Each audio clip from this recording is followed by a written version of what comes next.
nubarrones negros se ciernen sobre el mundo entero. Al mirar todas las señales que estamos viendo,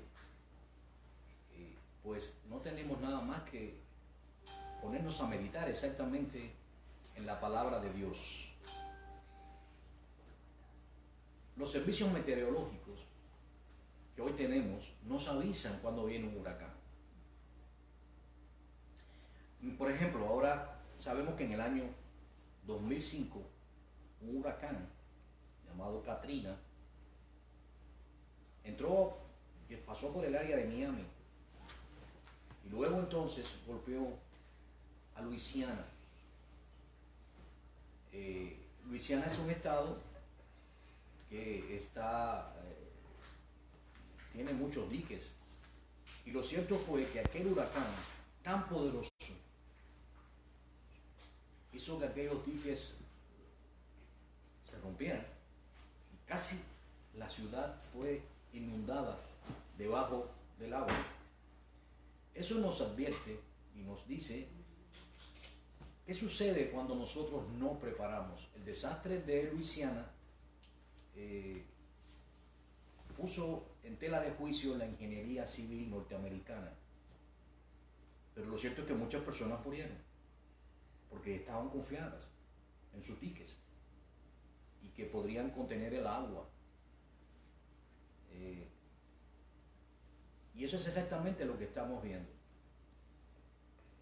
Cuando el huracán viene, y usted es avisado de que viene el huracán, las personas que están en las costas, en los lugares cercanos a las costas, deben ser evacuados. Hay personas que se confían y no permiten ser evacuados, y entonces lo que ocurre es que cuando viene la marejada ciclónica, olas monstruosas, pues ellas sobrepasan los límites porque Dios lo permite, que Dios les estableció normalmente a las aguas, y pues vienen a la ciudad y hunden las casas, arrastran casas, destrozan todo a su paso. Y todo fue porque desoyeron el aviso de advertencia. Eso pasa comúnmente, especialmente por ejemplo aquí en los Cayos de la Florida. Todos saben que la Florida es azotada por huracanes, y ahora en este caso está ocurriendo también en Luisiana y en Texas y en esa área. Por lo tanto, ¿cómo podemos aplicar esto a nosotros? Bueno, todas las señales que estamos viendo, especialmente aquí en Estados Unidos, y cuando hablo en Estados Unidos estoy hablando porque es el país más poderoso del mundo. Nunca un imperio en la historia de la humanidad había tenido el poder y la fuerza que ha tenido esta nación. Ni siquiera el Imperio Romano se puede comparar con la potencia que Estados Unidos, como potencia, no solamente como una fuerza militar, es la fuerza militar más poderosa del mundo, pero es además la primera economía mundial y tiene un impacto en el mundo entero. Así que según como se ha impactado la economía norteamericana, pues así va a ser impactado el mundo. Todos sabemos que el dólar es la moneda de cambio mundial. Además, si el dólar cae, a pesar de que a veces el euro se va encima, el euro está encima, pero sinceramente la moneda por la cual se rigen los cambios es por el dólar. Si el dólar cae, la economía mundial cae. O sea que arrastra la economía de países en el mundo entero. Los afecta totalmente. Bueno, lo que estamos viendo ahora es un desequilibrio, es un grave peligro, donde hay una tirantez tan grande, hay unas elecciones que van a tener lugar ahora en apenas unos días. Y hay todo tipo de peligro que se cierne sobre esta nación y, como les decía, va a afectar al mundo entero. Se habla de que el poder detrás del poder, aquellos poderosos que son no solamente billonarios, sino trillonarios y que están interesados en controlar el mundo, en hacer desaparecer la clase media para establecer una sola clase dominante y todos los demás sean siervos o esclavos, que quieren despoblar la tierra o disminuir la población mundial, pues se han puesto de acuerdo y se dice que, por ejemplo, en el caso de Soros ha creado cerca de 90 organizaciones que no van a aceptar una posible victoria, una posible reelección del presidente Donald Trump, habiendo ganado en las urnas, y estarían creando disturbios en todos los estados de la Unión. Desde lo que hemos visto, por ejemplo, que está ocurriendo con esta organización Antifa y Black Lives Matter, que fueron creadas bajo el gobierno de Obama, el anterior presidente, y hemos visto los destrozos que han ocurrido en estos estados demócratas, gobernados por demócratas, cómo se han quemado negocios, se han saqueado. Recientemente vi una pareja de mujeres pues golpeando a una familia o destrozando un cumpleaños que había, lanzando todo al suelo, una familia hispana. Y hay una agresividad tremenda. Y todo esto es parte, en este momento se ha contenido un poco porque las elecciones están a las puertas y se ha culpado claramente con todo el derecho de lo que está ocurriendo a este Partido Socialista que intenta establecer un nuevo orden mundial llamado el Partido Demócrata. El mensaje no tiene que ver con esto, pero sí les hago saber qué es lo que viene o qué es lo que se esconde detrás de todo esto.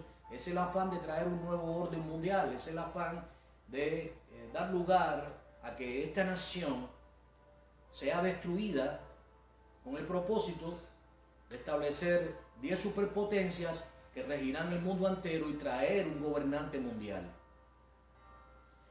Ahora, según la posición teológica que usted adopte, será afectado de una manera u otra. Por ejemplo, existen diferentes maneras de ver, de interpretar las escrituras. La Biblia dice que el Espíritu Santo nos enseña todas las cosas. Y enseña la Biblia en Romanos 11 que nosotros, la iglesia, éramos parte de un olivo silvestre. No pertenecíamos al olivo natural, pero que de ese olivo natural, cuya raíz sustenta todo el árbol y del cual la savia del olivo representa las promesas de Dios, representa la salvación que el Señor ofrece, y la raíz representa al Señor. El Señor representa, el Señor Yeshua sustenta el árbol. La raíz, la savia, pues tiene que ver con las promesas de Dios que se van a cumplir, tiene que ver con la palabra de Dios y con la salvación que el Señor ofrece. Ahora, la Biblia dice allí en Romanos 11 que algunas de las ramas naturales del olivo fueron desgajadas y que nosotros, siendo olivos silvestres, cuando me refiero a nosotros me refiero a los gentiles, a los no judíos. Piensen en un olivo. Es un árbol que no es tan grande como un cedro, no alcanza una gran altura, pero tiene, y por todo Israel hay árboles de olivo, y tiene una característica en particular. El olivo tiene que ver con el aceite. Amén. Así que este olivo, aunque no es tan grande, representa exactamente el plan de Dios. Las ramas naturales se presentan aquí como Israel.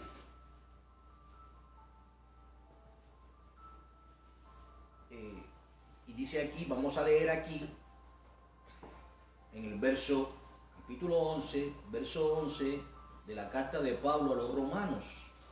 Porque de la manera que nosotros entendamos esto, vamos a ser afectados. Pues la posición que vamos a adoptar. Dice, digo pues, han tropezado los de Israel para que cayesen. En ninguna manera.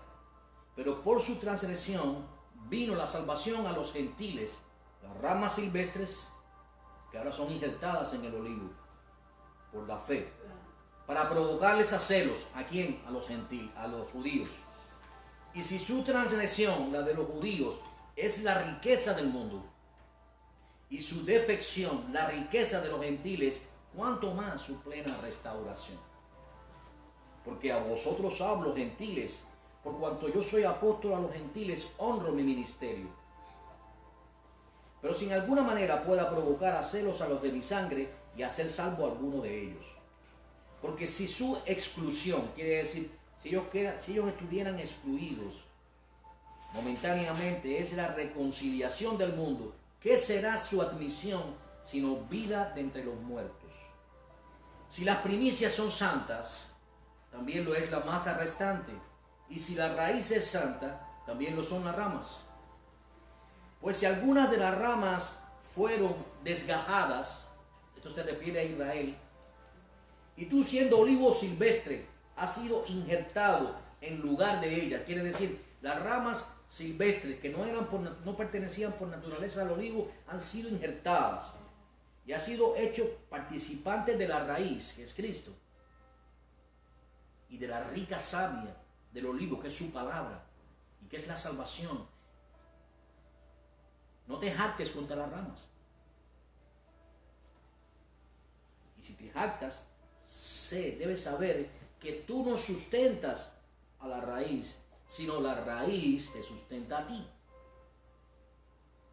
Pues las ramas, dirá, fueron desgajadas para que yo fuese injertado. Bien, es cierto, por su incredulidad fueron desgajadas. Pero tú, por la fe, ¿entiendes esto? Estás en pie. No te ensoberbezcas, no seas soberbios, sino teme. Porque si Dios no perdonó las ramas naturales, a ti tampoco te perdonará. Mira pues la bondad y la severidad de Dios. La severidad ciertamente para con los que cayeron, pero la bondad para contigo, la gracia de Dios. Si permaneces en esa bondad, pues de otra manera tú también serás cortado. Y aún ellos, si no permaneciesen en incredulidad, serán injertados. Pues poderoso es Dios para volverlos a injertar. Porque si tú fuiste cortado del que por naturaleza es olivo silvestre, como ramas, y contra naturaleza, porque no es natural que unas ramas silvestres sean injertadas en un olivo. Fuiste injertado en el buen olivo, cuánto más estos que son las ramas naturales. ¿Quiénes son las ramas naturales? Israel. Nosotros hemos sido injertados en el buen olivo. Serán injertados en su propio olivo. ¿Por qué quiero comenzar por aquí? De la manera en que tú interpretas las Escrituras, de la manera en que tú entiendes tu posición cuál es, de esa manera vas a funcionar y vas entonces a estar listo para recibir las promesas de Dios. ¿Por qué digo esto? Porque existe diferentes maneras de interpretar las Escrituras. Está la teología del pacto. La teología del pacto, de cierta manera, espiritualiza las Escrituras. Por ejemplo, ellos dicen que no va a haber un reino milenial. Ellos dicen que la iglesia es el Israel espiritual. Esta doctrina es la de la Iglesia Católica. Y algunos de los reformadores también han adoptado, que salieron de Roma y se establecieron en Ginebra, también adoptaron este tipo de doctrina. Es una doctrina amilenarista. Es decir, A es un prefijo, significa no hay milenio. ¿Qué dicen ellos? Ellos dicen que ese reino milenial en realidad representa que el Señor resucitó, tal y como dicen las Escrituras, y se sentó a la diestra del Padre, y que está reinando desde el cielo.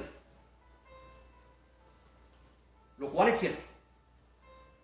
Biblia dice que el Señor se sentó a la diestra del Padre y está reinando en el cielo. Pero ¿qué ocurre?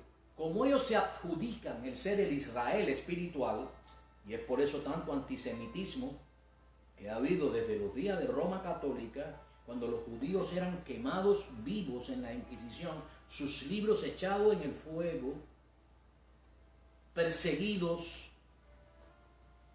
Es por eso que se levantó un Hitler usando el libro de Lutero, que había escrito contra los judíos, y pues en el nombre de ese libro y en el nombre de lo que entendió Hitler, persiguió a los judíos.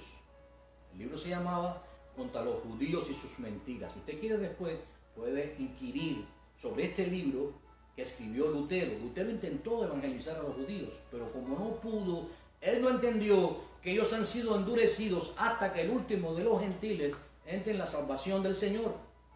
Porque Lutero creía también en esta doctrina del Israel espiritual, que es decir, que la iglesia suplanta a Israel. Al ellos creer, esto es lo que se conoce como la teología del pacto, que la iglesia suplanta a Israel, por supuesto se apropian de muchas de las promesas hechas a Israel y se colocan en el lugar que le corresponde a Israel, también en la escatología futurista de los días finales, y en esto vamos a entrar, y funcionan como si fuera Israel, porque han desechado a Israel de cierta manera de los planes salvíficos de Dios. ¿Okay? Así que como vemos, sabiendo que se avecina la gran tribulación que está a las puertas, y vamos a entrar a estudiar sobre esto, ¿cuál posición teológica deberíamos nosotros adoptar? Porque debemos estar preparados.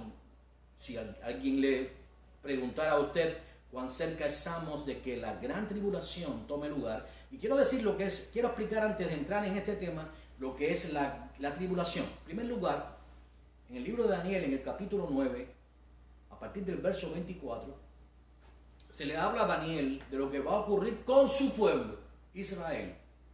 Y se mencionan 7 semanas desde la reconstrucción del templo, del segundo templo, y después 62 semanas. Al cabo de esas 62 semanas, más 7 semanas anteriores, que son 69 semanas, se le quitaría la vida al Mesías.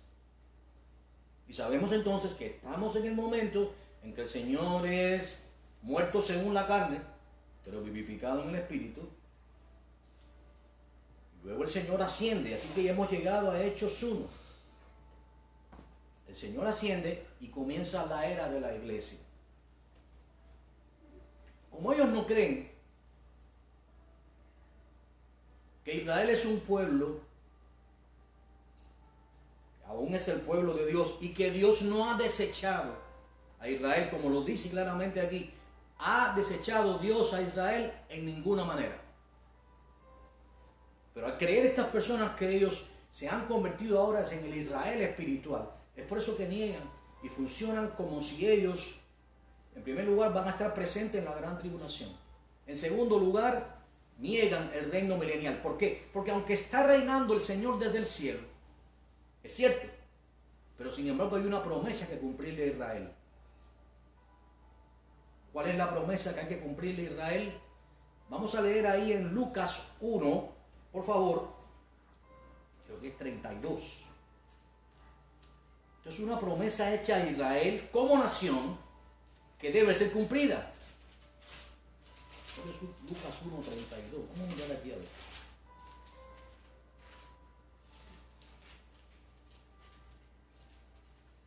Bueno, vamos a comenzar en el verso 30, Lucas 1, 30. Entonces el ángel le dijo: María, no temas porque has hallado gracia, favor inmerecido de parte de Dios. Y ahora concebirás en tu vientre y darás a luz un hijo y llamarás su nombre Yeshua. Este será grande y será llamado Hijo del Altísimo. Y el Señor Dios de David le dará ¿el qué? El Señor Dios le dará el trono de David su padre y reinará sobre la casa de Jacob. ¿Quién es Jacob?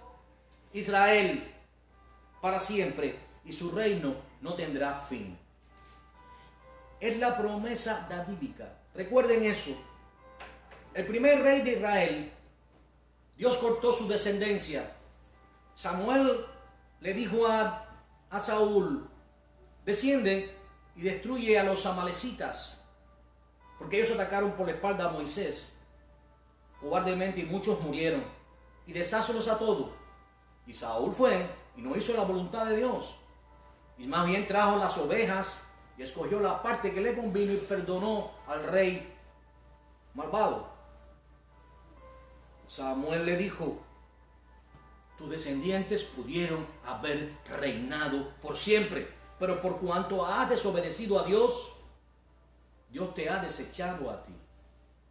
Y Samuel se apartó de él, y Saúl entonces tomó su manto, y al Samuel apartarse, se rasgó el manto de Samuel. Y le dijo Samuel, así ha rasgado Dios tu reino. Así fue Samuel enviado entonces a los hijos de Isaí. Y se presentó ante Isaí, y todos sus hijos fueron presentados delante de él. Pero no halló allí Samuel al rey de Israel, y preguntó, ¿tienes acaso otro hijo? Dijo, sí, es un joven pequeño, está cuidando las ovejas. David.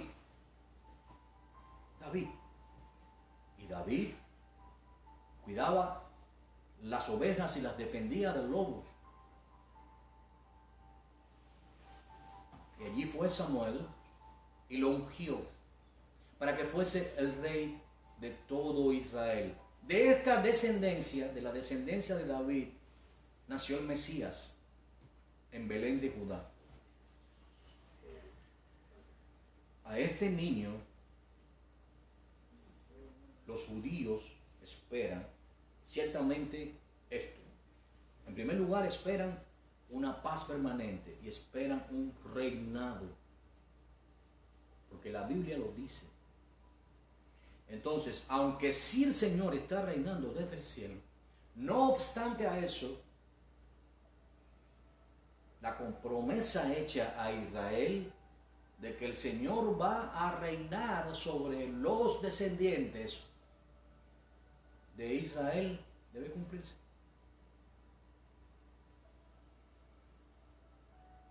Ahora, la pregunta es la siguiente, y aquí entonces comenzamos. ¿Es Israel la iglesia? ¿Es la iglesia Israel? ¿Ha sido suplantado Israel por la iglesia? La respuesta es no. Comencé leyéndole Romanos 11 para que vieran que una cosa son las ramas naturales y otra cosa son las ramas silvestres injertadas en el olivo. La rama silvestre no sustituye la rama natural, sino que momentáneamente han sido desgajadas hasta un tiempo. La Biblia dice, cuando el último de los gentiles entre en la salvación del Señor, los ojos de Israel serán abiertos y todo Israel será salvo. Por tanto,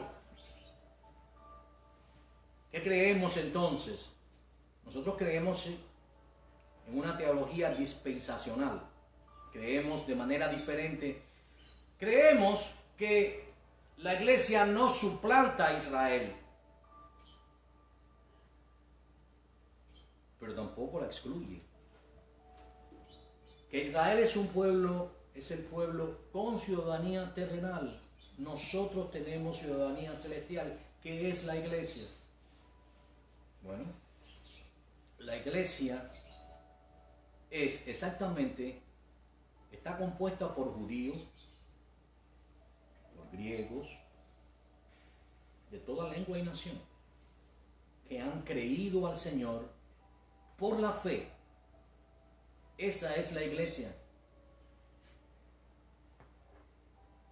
Y que los israelitas incrédulos en este momento están a la espera del trato de Dios con ellos.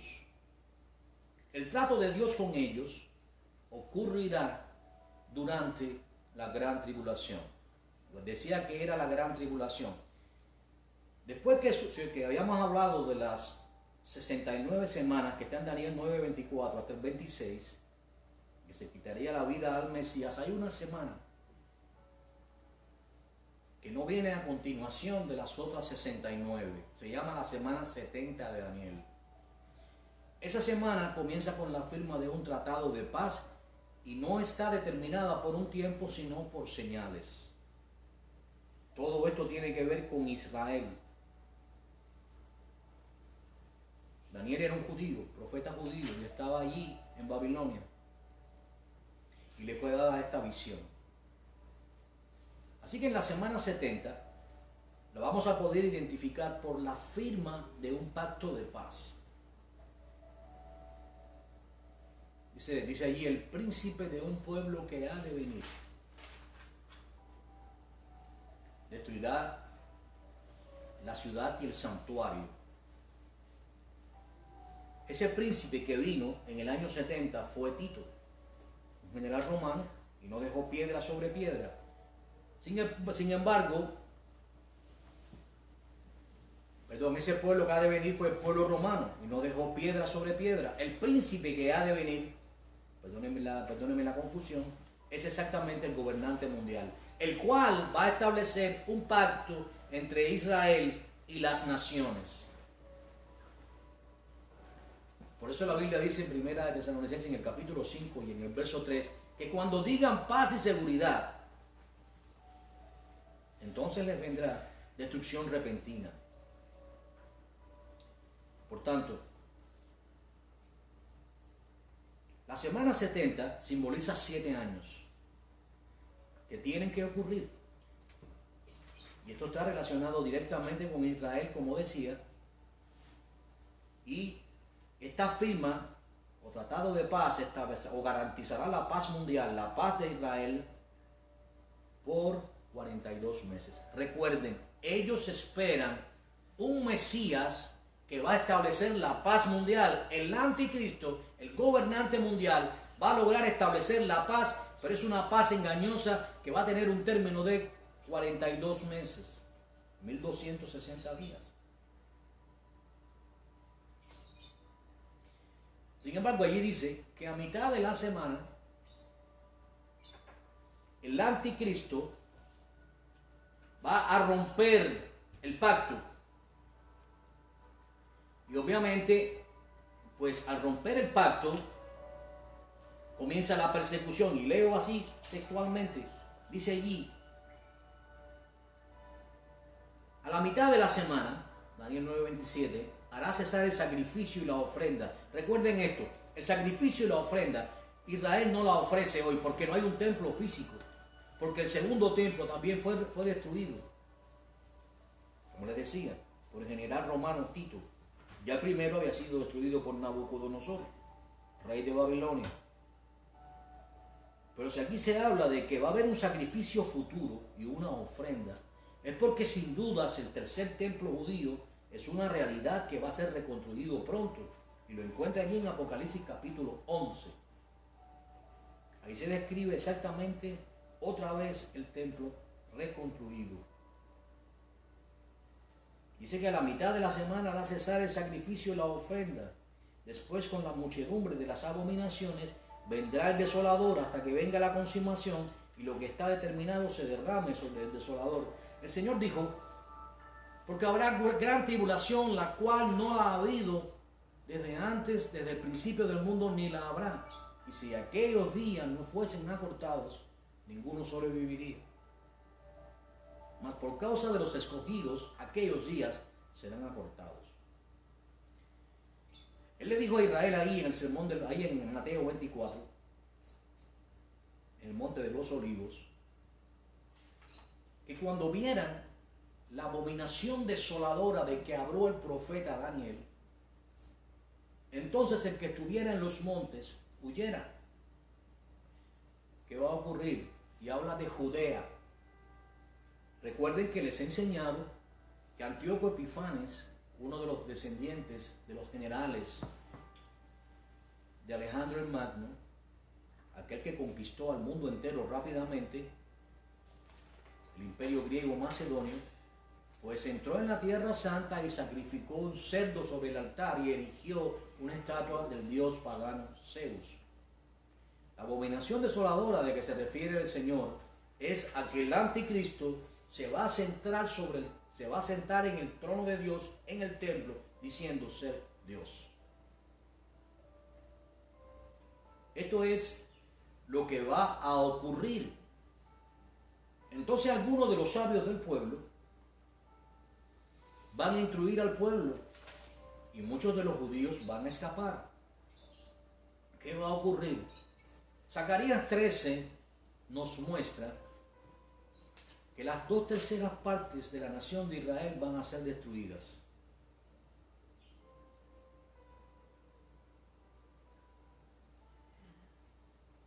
Zacarías 13:8 nos dice que las 2/3 partes de la nación de Israel serán destruidas. Israel, sin lugar a dudas, se ve a través de todo el libro de Apocalipsis en la gran tribulación.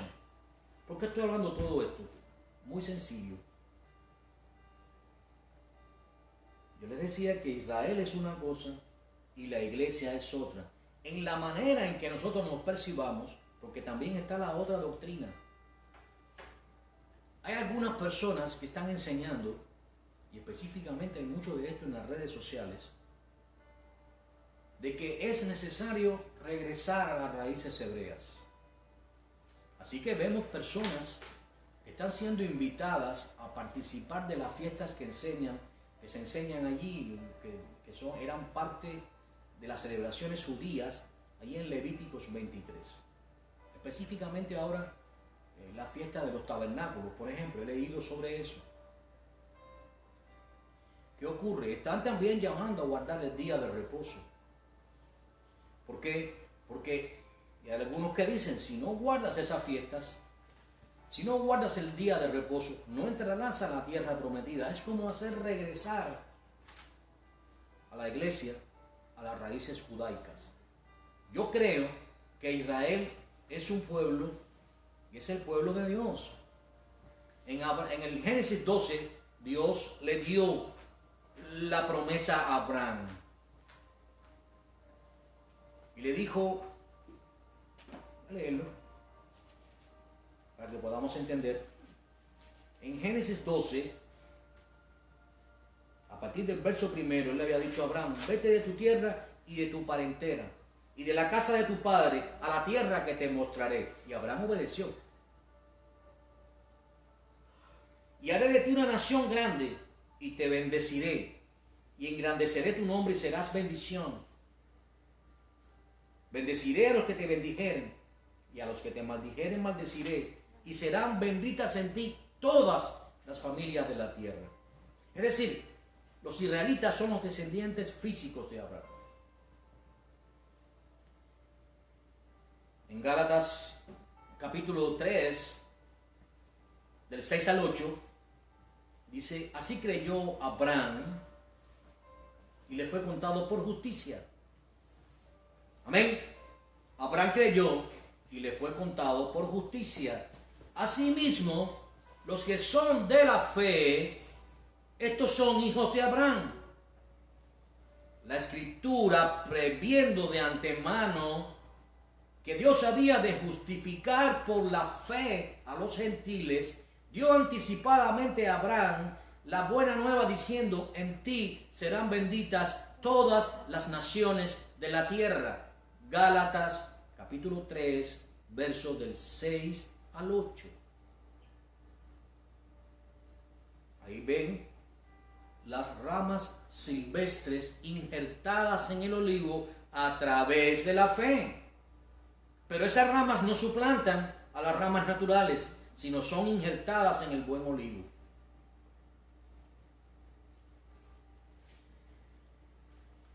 Génesis capítulo 3 y verso 29 nos declara herederos de la promesa a través de la fe. Aunque las promesas son hechas a Abraham y la descendencia física de Abraham son los israelitas, en realidad nosotros somos injertados en ese olivo y algunos de ellos son desarraigados. Allí en las cartas en el libro de Apocalipsis se habla de judíos que son sinagogas de Satanás. ¿Correcto? ¿A qué se refiere? Judíos que no son realmente, que no lo son, sino que estuvieron persiguiendo a la iglesia, estuvieron acosando a la iglesia. Y voy a poner un ejemplo claro, por ejemplo, Policarpo. Policarpo era un discípulo del apóstol Juan, amigo del apóstol Juan. Los judíos instigaron para que él fuera quemado, para que él fuera, lo entregaron a las autoridades romanas. Y Policarpo fue quemado. Él sobrevivió, milagrosamente, pero luego fue muerto. Estos son falsos judíos, judíos que el Señor les llamó hipócritas, hijos de su padre el diablo, porque no todo el que desciende de Israel físicamente es un judío. Hay un grupo de judíos, entiendan esto, las 2/3 partes de la nación de Israel va a ser destruida. Zacarías 13:8. Pero hay un remanente que Dios ha permitido y va a guardar en medio de la gran tribulación. ¿A qué me refiero? La gran tribulación está escrita ahí en Jeremías capítulo 30, versos 6 al 7. Y dice, da la imagen de un varón que tiene puestas las manos sobre los lomos, está dolorido. Dice allí, cuán grande será ese día, día de angustia, de sufrimiento terrible. ¿Para quién? Para la iglesia. Para Jacob. ¿Quién es Jacob? Israel. Ven usted mismo en Jeremías capítulo 30, versos 6 y 7. Ahora, ¿qué pasa con este movimiento que nos está incitando a regresar a las raíces hebreas? El nombre del Señor es Yahweh, no hay ningún problema con eso. El nombre del Hijo de Dios es Yeshua, que significa salvación. Se tradujo Jesús, pero el verdadero nombre del Señor y por el que fue conocido es Yeshua. No tenemos problema con eso. Pero es la constante inclinación a regresar a esto. Nos quieren imponer el día de reposo. Y yo hago entonces una pregunta. Ahí en Hechos 27 dicen las Escrituras claramente que la iglesia se congregaba el primer día de la semana. No era el sábado. ¿Qué ocurre con este problema del sábado? Muchas personas quieren guardar el sábado, pero no entienden exactamente qué es lo que representa. Por ejemplo, en los días de Moisés, alguien salió simplemente a cortar unas ramas. ¿Sabe qué ocurrió? Se presentó a la persona delante de Moisés y se oró a Dios qué se hacía con esa persona. ¿Saben qué Dios dijo? Que lo sacaran fuera del campamento y lo apedrearan hasta la muerte. Es decir, entendamos esto. La ley, los mandamientos, en el caso de los mandamientos, fueron escritos en tablas de piedra. Pero Dios a la iglesia le ha escrito esos mandamientos en las tablas de su corazón. Escribiré mi ley en tu mente y en tu corazón. Así que no estamos bajo el viejo régimen, el régimen de la letra, bajo el régimen de la ley, de las tablas de piedra. Por tanto, y para esto hay personas que incluso dividen. Hay 613 ordenanzas o 614 en la ley. Y algunos dicen, bueno, no debemos cumplir las ceremonias o todo lo que tiene que ver con el ritual ceremonial, pero el resto sí, seguro. No existe, entiendan esto, para ir al meollo del asunto. Les decía esto de que una persona fue apedreada a muerte en los días de Moisés por haber profanado el día de reposo. Pero es que muchos de los milagros del Señor fueron hechos en el día de reposo. En el día de reposo, los discípulos del Señor recogieron espigas de trigo. En el día de reposo, el Señor hizo muchísimos milagros. Por eso querían matarlo, porque hacían milagros en el día de reposo y no le era lícito hacerlo. ¿Qué le dijo a aquel hombre paralítico? Estaba ahí frente a Betesda. en el estanque, a donde descendía un ángel y removía las aguas, y el que llegaba a tiempo entraba y era sanado. Pero aquel hombre que tenía 40 años, paralizado, no podía descender, no le daba tiempo porque siempre llegaba antes que él o otra persona. El Señor, fijando en él los ojos, le dijo: levántate y toma tu camilla y anda y preséntate en el templo a los maestros de la ley y da testimonio. Y se presentó aquel hombre con su camilla, caminando después de 40 años de esclavitud. ¿Qué le dijeron? No te es lícito llevar tu camilla. Pero él le dijo: lleva tu camilla. Pero además de eso, él hizo milagros. Ese milagro lo hizo el día de reposo, como hizo muchos milagros más.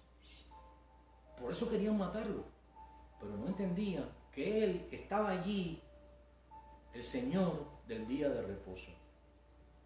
Nuestro Señor, el Señor del día de reposo, resucitó el primer día de la semana. Ahí en Hechos se habla que estando ellos reunidos, se puso en medio de ellos. Y luego también otro domingo, 8 días después, se volvió a poner en medio de ellos. Y como vemos, las reuniones de la iglesia ocurrían el primer día de la semana. ¿Cómo podemos asimilar esto? Debemos guardar el día de reposo. Nuestro reposo es Cristo. Él nos dio reposo. Porque nosotros fuimos justificados, fuimos redimidos por la sangre del Cordero. Y allí en Hechos 15, Hechos capítulo 15, verso 28, las instrucciones que se nos dan es, con respecto a la ley, es que nos abstengamos de fornicación, de sangre y de ahogado. Ha parecido bien al Espíritu y a nosotros, resumen, el primer concilio que ocurrió en Jerusalén, no imponer a los gentiles más carga de las necesarias, sino que se abstengan de sangre y de ahogado.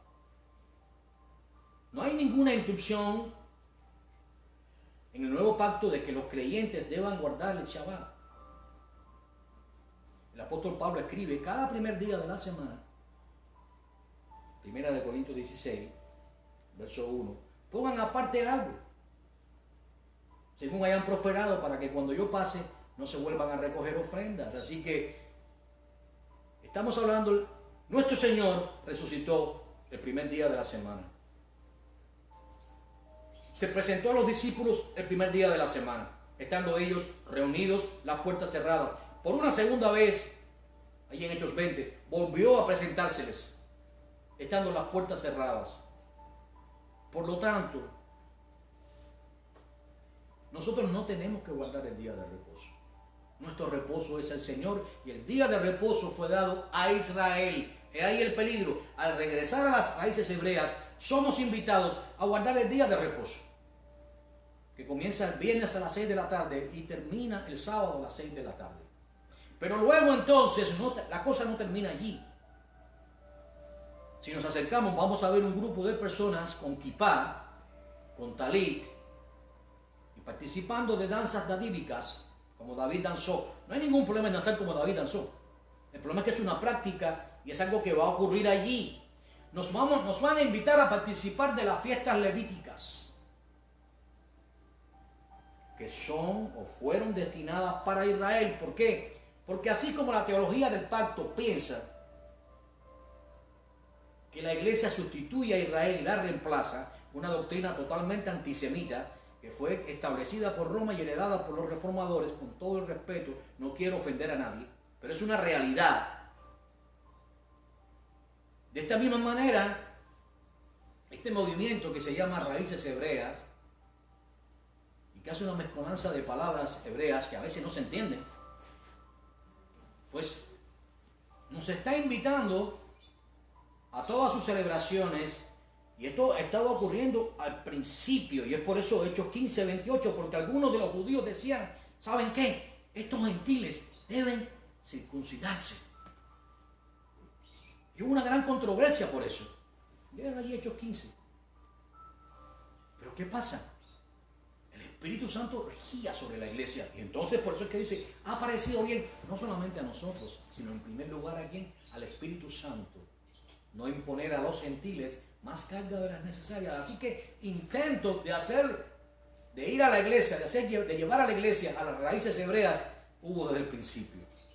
Por eso es la conexión de aquellos judíos que no lo eran. No estoy haciendo una conexión aquí con los judíos mesiánicos, no, nada de eso.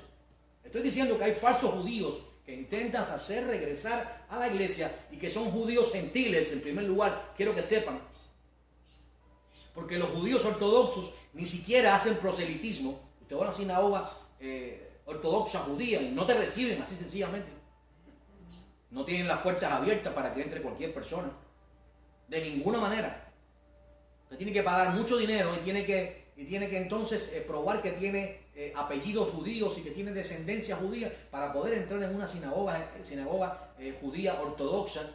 Estamos hablando de ahora judíos gentiles. Judíos gentiles, o que tengan descendencia o no, pero que están volviendo su mirada a regresar o a ir a esas raíces hebreas, porque la iglesia nunca estuvo, a no ser los apóstoles que fueron tomados, la iglesia nunca tuvo que participar de este tipo de celebraciones. Cuando el apóstol Pablo entraba, por ejemplo, se presentaba en el templo y predicaba, lo hacía para ganar a sus hermanos judíos, no porque tuviera que participar ya de las celebraciones judías. Podía hacerlo, pero no tenía por qué hacerlo. Y este es el peligro que estamos haciendo. Así como la iglesia reemplaza, en la teología del pacto reemplaza a Israel y se constituye en el Israel espiritual, de igual manera, estos judaizantes están intentando eliminar a la iglesia. Dicen que la iglesia viene de la palabra griega, eclesia, es cierto, pero eso no significa nada.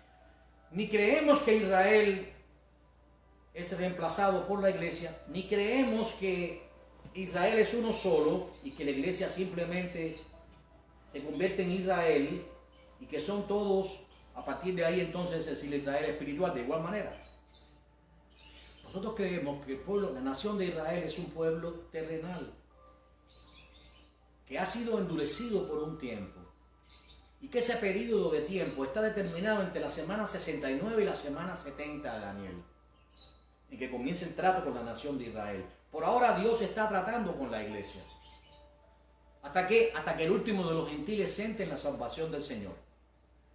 Bien, es el trato de Dios con la iglesia.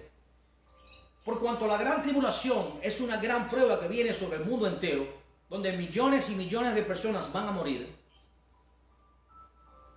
Y esta semana 70 comienza con la manifestación física del anticristo, allí en Apocalipsis capítulo 6. Esto afecta directamente a la nación de Israel. Es por eso que ve allí a la mujer perseguida en Apocalipsis 12. Obviamente Roma dice que son ellos, porque Roma en su doctrina antisemita elimina a Israel de los planes salvíficos de Dios y toma su lugar.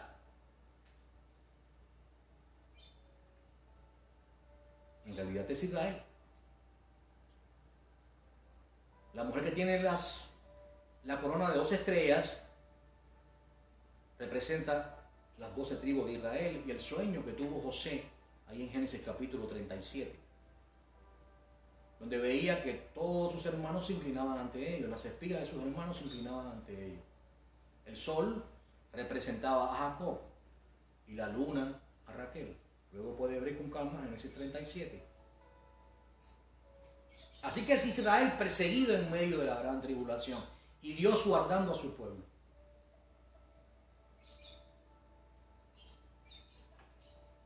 ¿Es la gran tribulación diseñada para la iglesia? La respuesta es no. ¿Qué es la gran tribulación? La semana 70 que describe Daniel, una semana futura. ¿Qué dice Apocalipsis capítulo 6, versos 15 al 17? Vamos a leer.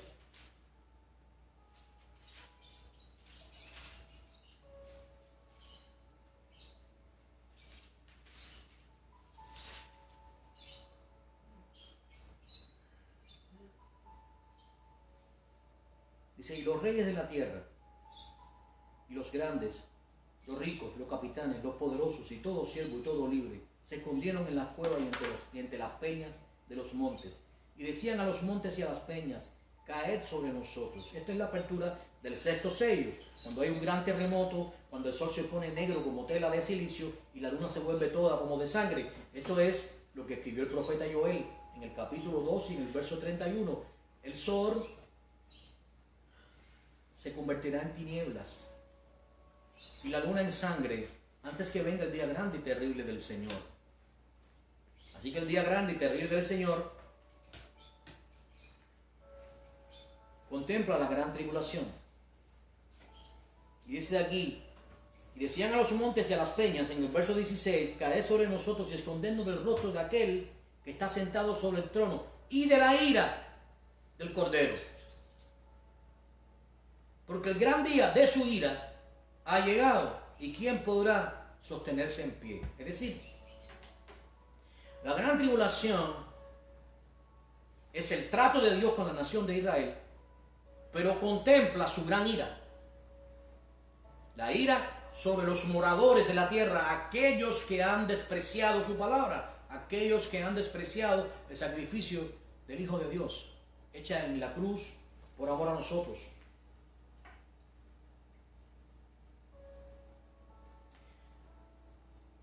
La primera carta a los tesalonicenses, allí en conexión con todos estos eventos, en el capítulo 5, ya en el verso 3 decía que el Señor dijo que cuando digan paz y seguridad, entonces les vendrá destrucción repentina. Sabemos que cuando el anticristo venga y firme la paz mundial, dirán que habrá paz y seguridad.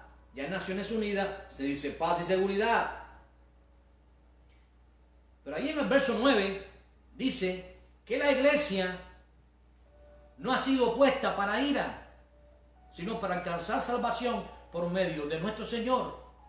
Por lo tanto, en el trato de Dios con Israel, durante la gran tribulación, donde Israel va a ser perseguido, donde dice ahí en Zacarías 14 que la ciudad va a ser tomada, las mujeres van a ser violadas.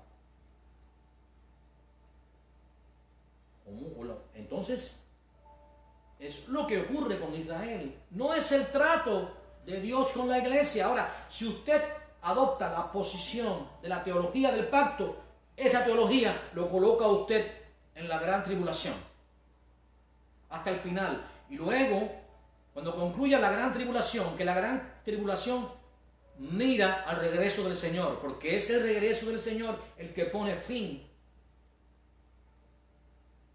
a la gran tribulación. Cuando la gran tribulación concluye,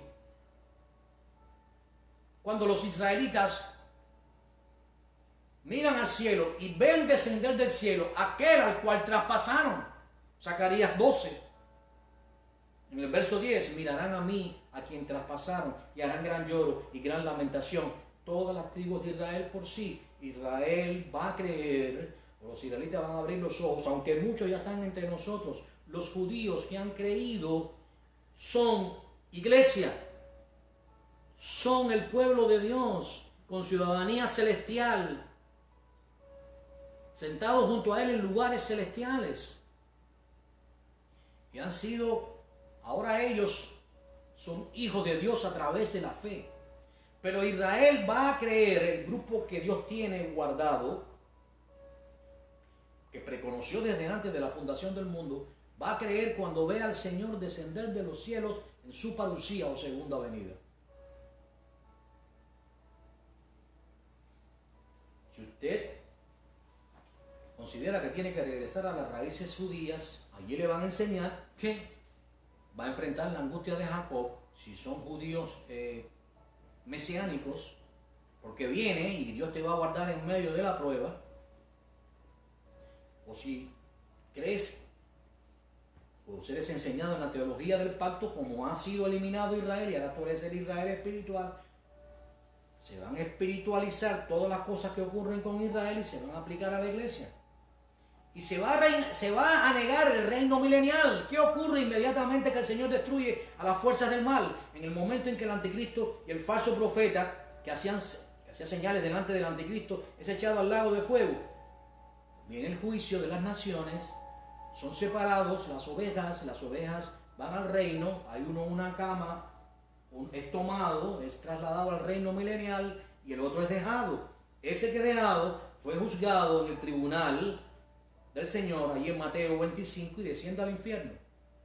¿A dónde es llevado el que es tomado? Al reino milenial. En Apocalipsis, a partir del capítulo 20, en el verso 1 hasta el 7, se repite 6 veces 1000 años. 6 veces se repite 1000 años. Es el reino que Dios había prometido a David, a la descendencia de David, de un reinado físico sobre el mundo por 1000 años. Zacarías 14 lo describe perfectamente. Él será el rey de toda la tierra. Y las naciones vendrán a adorarle y a presentar ofrendas delante de él. Léase después el capítulo 14. Y la iglesia, voy a concluir porque ya el tiempo se acaba. ¿Qué ocurre con la iglesia? La mejor respuesta está en Apocalipsis capítulo 3, verso 10. Por cuanto has guardado la palabra de mi paciencia, por cuanto has perseverado, por cuanto te has mantenido fiel, yo también te guardaré. ¿De qué? ¿De qué te guardo? En medio de la prueba, no dice de la hora, del tiempo. ¿De qué tiempo? De la prueba que ha de venir sobre el mundo entero, porque esto va a afectar directamente a Israel. Los más afectados van a ser los israelitas, pero el mundo se va a ver afectado horriblemente. Por cuanto has guardado la palabra de mi paciencia, por cuanto has esperado en mí, por cuanto has creído y me has esperado, yo también te guardaré de la hora, del tiempo. No en medio de la prueba, sino del tiempo, de la prueba, que ha de venir sobre el mundo entero para probar a los que moran sobre la tierra. Por eso creemos firmemente que la iglesia del Señor no enfrentará la gran tribulación, ni siquiera verá el primero de los juicios de 21 que se manifestarán en orden, comenzando por la manifestación física del anticristo, y que es parte de la gran ira de Dios, que es parte del día grande y terrible del Señor. Creemos que seremos arrebatados, porque el Señor mismo, con voz de mando, con voz de arcángel y con trompeta de Dios, descenderá de lo alto. Los muertos en Cristo resucitarán primero. Luego nosotros, los que habremos quedado, seremos arrebatados hasta las nubes. Así estaremos con el Señor para siempre. Primera de Tesalonicenses capítulo 4, versos del 13 al 18. Es lo que esperamos. Así que creemos que la iglesia está compuesta por judíos. Por eso el Señor dijo: yo solo vine a la casa de Israel, porque era necesario predicarle al judío primero. Por eso dice: a los suyos vino, mas los suyos no le recibieron. Mas a los que le recibieron, les dio potestad de ser hechos hijos de Dios. Era necesario, como escribe el apóstol Pedro, predicar primero al judío y después al griego. Por eso cuando aquella mujer cananea le dijeron que daba gritos delante de él, dijo: no, yo solamente he sido enviado a las ovejas de la casa de Israel. Porque era gentil, era una cananea. Porque el Señor vino a predicar a Israel, a los suyos vino, mas los suyos, los israelitas, no conocieron el tiempo de su visitación. Y es por eso que fueron puestos en un gap. Es por eso que fueron puestos en un tiempo de espera. El tiempo ahora que ha marcado a partir de que el Señor resucitó, han pasado más de 2000 años. 2 años, 2 días, al tercer día te daré vida. Es decir,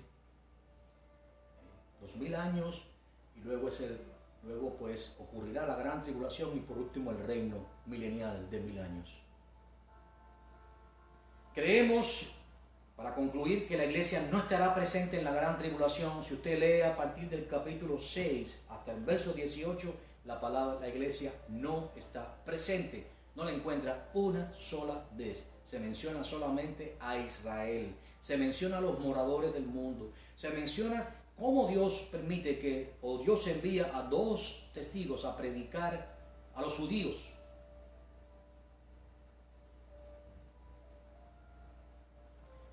Cómo Dios envía 144,000 sellados a testificar. Pero la iglesia solamente se ve en el cielo, en Apocalipsis 19, en las bodas del Cordero.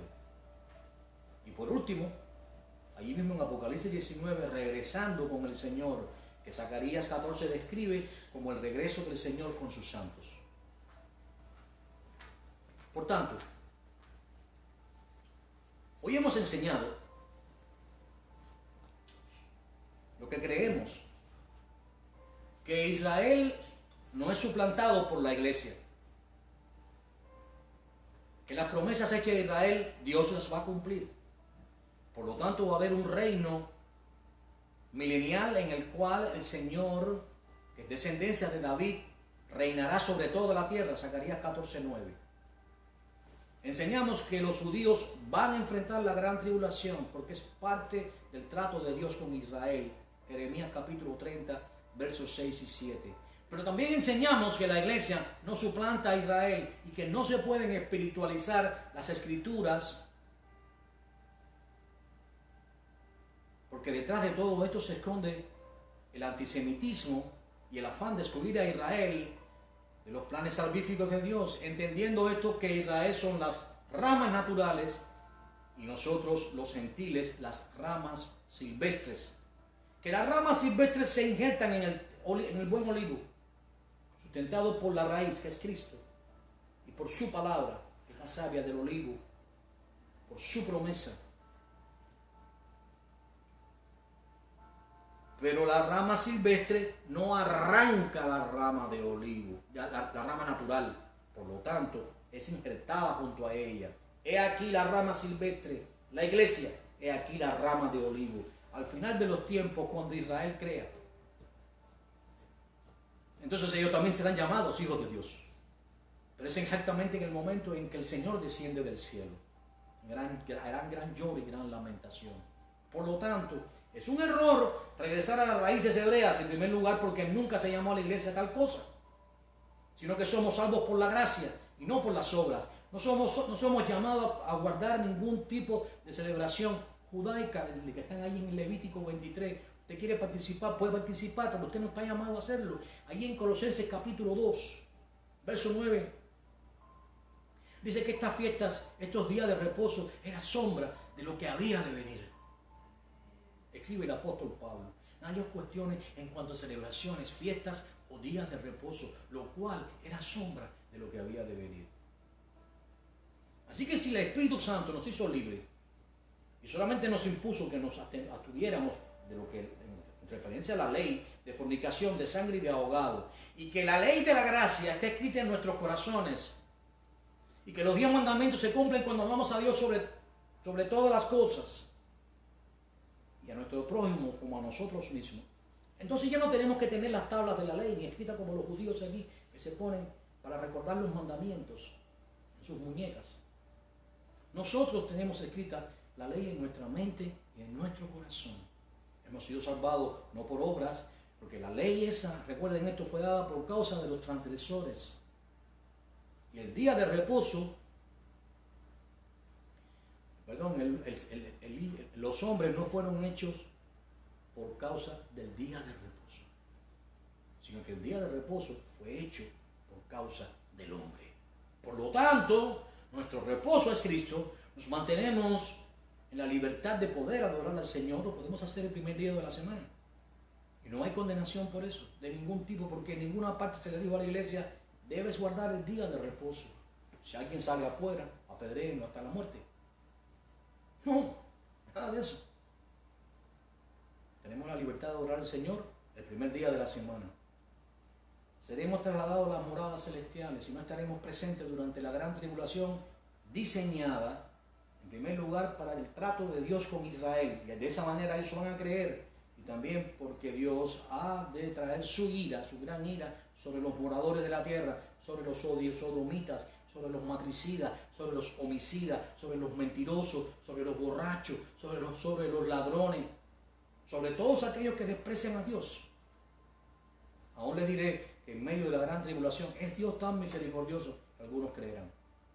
Miren bien, miren la misericordia de Dios, porque tendrán oportunidad hasta que el Hijo del Hombre regrese, que es cuando Israel va a creer Cuando el último de los gentiles entre en la salvación del Señor, entonces los ojos de Israel serán abiertos. Eso va a ocurrir en medio de la gran tribulación. Algunos van a permitir ser decapitados de hoy de los que no creen, entendiendo que la palabra de Dios se ha cumplido. Y leerán el libro de Daniel, que es un libro que invita al futuro a los israelitas. Y sabrán entonces que Dios ha cumplido su palabra para Israel, permitiendo el reinado físico del Mesías por 1000 años sobre la tierra.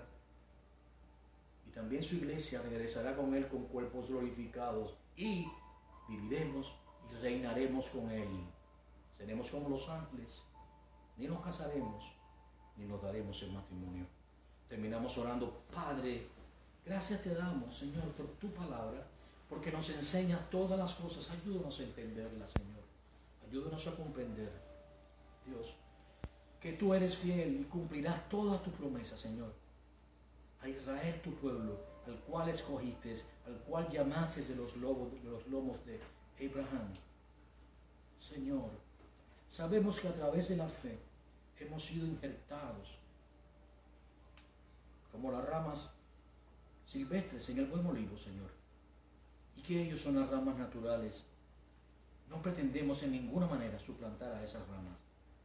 Tu pueblo, Israel, al cual has prometido que jamás dejará de cumplir tu promesa. Por eso, Señor, ayúdanos a entender, ayúdanos a ser enseñados por tu Espíritu, ayúdanos a comprender que como iglesia hemos sido justificados, hemos sido limpiados, y que el trato con nosotros es diferente al trato que tendrás con Israel. Por eso creemos firmemente, Señor, que no estaremos presentes en el tiempo en que tus juicios golpeen a los moradores de la tierra, que tú nos guardarás de la hora, de esa hora terrible, del día grande y terrible del Señor, de la hora de la prueba que viene sobre el mundo entero para probar a los que moran sobre la tierra, y que estaremos en las moradas celestiales por 7 años, para luego al final de los días, al final de esos 7 años, regresar contigo, Señor de las nubes, acompañándote en tu parucía o segunda venida, y pondremos los pies sobre el monte de los olivos. Allí, Señor, cuando desharás a los ejércitos del enemigo. Y a partir de allí, entonces reinaremos contigo por 1000 años. Señor, te damos gracias porque has escondido estas cosas de los sabios y de los entendidos para revelarnos a los de humilde corazón. Señor, gracias te damos, Dios. Oramos por aquellos que no entienden tu palabra. Ábreles en entendimiento, como hiciste con los discípulos, Señor.